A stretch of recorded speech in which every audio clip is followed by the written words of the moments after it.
What's going on today, people? You already know what it is. It's Tunchi, YBE TV. And I got hit back up on my Gmail, so I'm back at you with another video. The first video response will go to Sharon Thompson. I hope I pronounced that right, bro.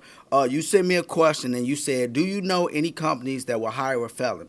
I have a felony that is 3 years old and it's got nothing to do with drugs. I called an obtaining property case that involves checks, so that's how I called the charge. I was wondering, do you know any companies that will hire a felon?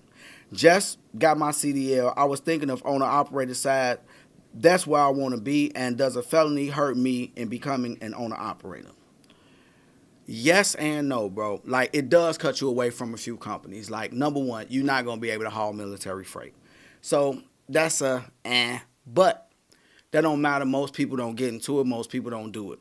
But what I can say is, it's some people that is a lot of companies that do frown on a felony. By being a few years old, they might give, some companies will give you a chance. The biggest thing about a felony, no matter how old or how new it is being consistent. If you continuously out looking for different companies and trying different companies, you will run into somebody that will give you a shot. And some of these places have leasing programs, and when you do find a lease program that you think you will favor, you can always hit me back up on a question thing again, and I'll shoot you out another answer, bro. I hope that's helpful, but the thing is, you can't, look, you get into containers, you get into flatbed, and you can become an owner-operator, but you will have to be consistent, and you will have to be persistent. So those are the biggest things, man, when you got any type of felonies. You could try CR England, you could try White River Transport. Those are two companies that I know of. Hell, give it all the world. Snyder, give them all the world, and try your best to do your research, man. When you get into the companies, you can hit me up and see what you need to know. But as far as those felonies, it's just about not giving up. It's just about not giving up. It's the same way it's drivers that go out and they had an accident. I know drivers that jackknifed. I know drivers that went off the road. I know drivers that had accidents. And they think that their driving career is over. But they go out and they find a company that'll give them a shot. So that's all it's about, is going out and going after these companies until you get what you want. I hope that helps you out, bro. Now, I'm moving on to the next question. Shout out to my man, Sharon Thompson. Look, future references, anybody, whoever hit me up on this, make sure if you want me to shout out your tags where they can find you at or anything like that, let me know or put it in an email, and I will definitely do that for you. And if you got any business ventures you want me to shout out, I will definitely do that as well when you send me an email. All right, my next question comes from my man, James Jackson. His YouTube is Jim, Jim Jackson, and his Facebook page is James SBI Jackson. My man does poetry. You can always check him out. You can hit him up. His links all over his page, and you can get his material on Amazon. Okay, this one says, good morning, Toom. As a trucker in the greater United States, you have the privilege of traveling to many states, cities, and towns. As a black man knowing this country's history, what experience have you had dealing with the local citizens of the states, cities, and towns you go into as it pertains to racism and prejudice? Peace and love, YBE. Oh man, that's a great question, man. Like, honestly, I gotta be honest, man. There's a lot of towns that you might feel uncomfortable at. You know what I'm saying? Like, I went into places, and as soon as I walk into the door, like, is not no people in there that look like me.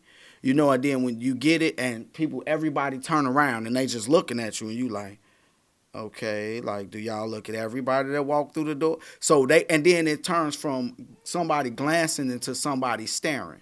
And then somebody staring, and then somebody starts to whisper. So you like, okay, I really don't feel comfortable in this situation, so I'm definitely not gonna eat here. So I had a little test I used to do. Like, when I go into these little convenience stores in these real small towns, what I used to do is I see if they sold cigarettes that most black people get, like menthol, like Newports, or like Cool 100s. I go in there and I say, do y'all carry Newports? They be like, no. I'm like, okay, do you carry Cools? They be like, no. I'm like, okay. No menthol. They be like, no. I'm like, okay. Well, it's time for us to get up out of here then, because you don't want to end up in a place where there's a lot of prejudice or racism or something like that, and end up in any type of trouble, or it is a headache. So I try to avoid it. And when it turns like being on the road, of course you gonna run into certain things. Like you might go to a shipper and don't take. This is one of the things that I will say, and I want to be real clear about this. When we go into shippers and you go into a shipper or a receiver and they got a pretty bad attitude, a lot of the time it's not just because you black. A lot of people get that misconstrued. I done had people say this to me like, man, they must not like black people in there. And then I go in there and, I'm nice and I'm polite and I'm easygoing.